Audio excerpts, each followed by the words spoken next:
আসসালামু আলাইকুম। আশা করি তোমরা সকলেই ভালো আছো। আমিও আল্লাহর রহমতে ভালো আছি। আজকে নিয়ে আসলাম খুবই একটি গুরুত্বপূর্ণ সাজেশন। তোমরা যারা অনার্স ফোর্থ ইয়ারের পরীক্ষার্থী রয়েছো, বিশেষ করে রাষ্ট্রবিজ্ঞান বিভাগের, আজকে সাজেশনটি মূলত তাদের জন্য। আসো আমরা সাজেশন নিয়ে আলোচনা করি। আজকের বিষয় হচ্ছে রাজনৈতিক তথ্য পরিবর্তন ও ধারাবাহিকতা। এই বিষয়ে আমরা আলোচনা করব কত সহজে এই বিষয় থেকে ভালো একটা রেজাল্ট করা যায়, ফার্স্ট ক্লাস পাওয়া যায় এবং কি টপার হওয়া যায়, সেইভাবে আমরা সাজেশনটা সাজিয়েছি। এবং যারা পাস করতে পারবে না বা পারো না বা পড়াশোনা করো নাই, তাদের জন্য ব্যবস্থা আছে। যারা একটু মোটামুটি রেজাল্ট করেছে তাদের জন্য ব্যবস্থা আছে। এখন এবং এই বিভাগ, এটা হচ্ছে রাষ্ট্রবিজ্ঞান বিভাগের। এবং তোমরা আমার অবশ্যই কমেন্টের মাধ্যমে জানাবা যে তোমাদের সাজেশন আরও সাজেশন লাগবে কি না। যদি তোমরা চাও তাহলে আমি এর পরবর্তীতে আরও সাজেশন আমি দেওয়ার চেষ্টা করব তোমাদের এই ফাইনাল ইয়ারের পরীক্ষার্থী যারা রয়েছে তাদের জন্য। তাহলে আজকে বিশেষ রাজনৈতিক তথ্য পরিবর্তন ও ধারাবাহিকতা, এবং বিষয় করেছে 24-19-01, সময় হচ্ছে 4 ঘন্টা, 15 নম্বর হচ্ছে 80 মার্কের একটা কোশ্চেন হবে। এবং তোমরা জানো যে এটা 3টা ফরম্যাট থাকবে।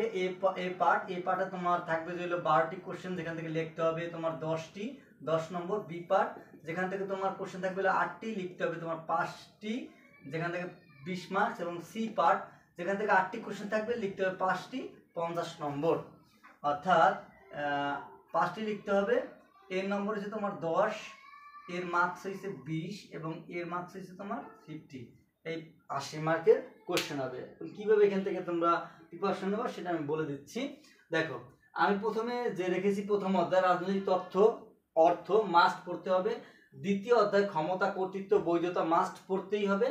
তৃতীয় অধ্যায় সার্বভৌমত্বের প্রতিযোগিতার প্রকৃতি, রাষ্ট্রের তত্ত্বসমূহ, বহু তত্ত্ববাদ, এলিট মতবাদ ও মার্ক্সবাদ মাস্ট পড়তে হবে। চতুর্থ অধ্যায় সুশীল বা নাগরিক সমাজ অথবা জনপরিমণ্ডল অথবা জনগণের ক্ষেত্রে রাজনৈতিক অংশগ্রহণ, রাজনৈতিক প্রতিনিধিত্ব মাস্ট পড়তে হবে। এখন এই 4টা অধ্যায় কারা পড়বা? এই 4টা অধ্যায় পড়বা যারা মিনিমাম A+ পেতে চাও, অর্থাৎ 80 মার্কের কোশ্চেন হবে। 80 মার্কই তোমার লাগবে, ফুল মার্কস কমন পেতে হবে। তোমার 80 মার্কের কোশ্চেন হবে, 80 মার্কই তোমার কমন পড়া লাগবে। তাদের জন্য এই তোমার 4টা অধ্যায় পড়তে হবে, এর কোনো বিকল্প নাই। এই 4টা অধ্যায় বলে শিওর থাকো তোমরা 80 মার্কের যে কোশ্চেনটা থাকবে সেটা 80 মার্কই কমন পড়বে। এখন আসো যে না, আমার 80 মার্কের দরকার না, মিনিমাম ফার্স্ট ক্লাস লাগবে। অর্থাৎ ফার্স্ট ক্লাস লাগবে। আমার কি লাগবে? ফার্স্ট ক্লাস লাগবে। First class, CLA class. এর তো হচ্ছে 60 মার্ক হয়েছে তোমার ফার্স্ট ক্লাস, মিনিমাম 60 মার্কস লাগবে। তারা কয়টা অধ্যায় পড়বা সেই বিষয়টা আমি বলে দিচ্ছি। তারা আমাদের 3টা অধ্যায় পড়বা। কোন 3টা? প্রথম অধ্যায় পড়বা এবং তৃতীয় অধ্যায় পড়বা, তার সাথে পড়বা গিয়ে তোমরা চতুর্থ অধ্যায়।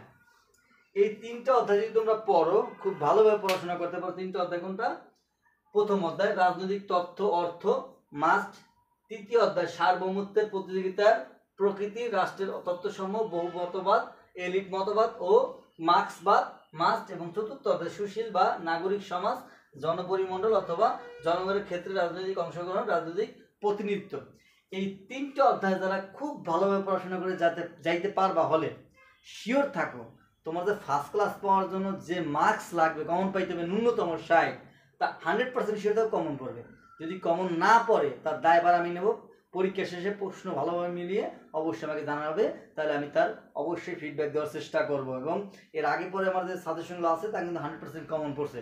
সেজন্য আমি বলবো তোমাদের এই ডিপার্টমেন্টের সাজেশন আমি নতুন শুরু করছি, আশা করি তোমাদেরও কাজে আসবে। তোমরা যদি জানাও, আমি তোমাদের সাজেশন আরও ক্রমান্বয়ে দিতে থাকবো। তাহলে এখন আসো যে না, আমি এতগুলো পড়াশোনা করতে পারবো না, আমার পাস করতে হবে। আমি মোটেও পড়াশোনা করিনি, আমার পাস করার জন্য 40 মার্কস লাগবে, সেটা আমার দরকার, সেটা আমার প্রয়োজন, আমার পেতেই হবে। তারা মাত্র 2টা অধ্যায় পড়লেই হবে। তারা কোন 2টা অধ্যায় পড়বা? এই যে তৃতীয় অধ্যায়টা এবং এই চতুর্থ অধ্যায়, এই 2টা অধ্যায় পড়লেই হবে। কি?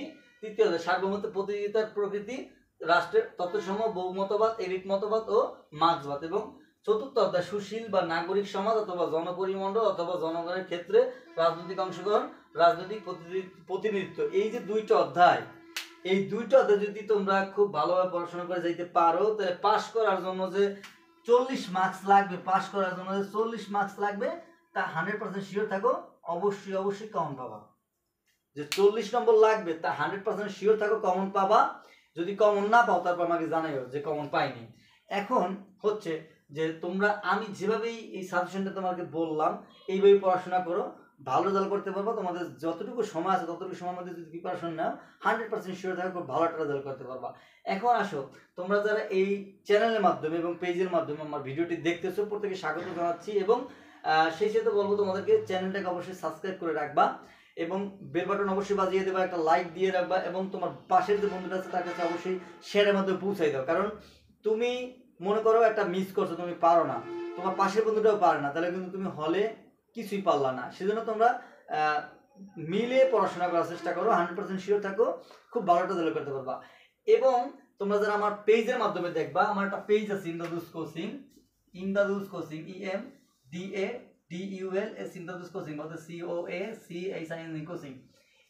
এই পেজটাতে গিয়ে তোমরা অবশ্যই ফলো দিয়ে রাখবা, কারণ তোমাদের কোনো মতামত থাকলে, কোনো জানার থাকলে সেখানে অবশ্যই জানানোর চেষ্টা করবো কমেন্টের মাধ্যমে। আমি তোমাকে অবশ্যই সেখানে অ্যান্সার দেওয়ার চেষ্টা করবো, এবং তোমরা যাতে খুব ভালো রেজাল্ট করতে পারো সেই ব্যবস্থা আমি দেখাই দেবো। কারণ আমি চাই আমার প্রত্যেকটা স্টুডেন্ট 100% ভালো রেজাল্ট করবে, এতটুকু আমি গ্যারান্টি দিই, এবং ভালো রেজাল্ট করবে এটা আমি চাই।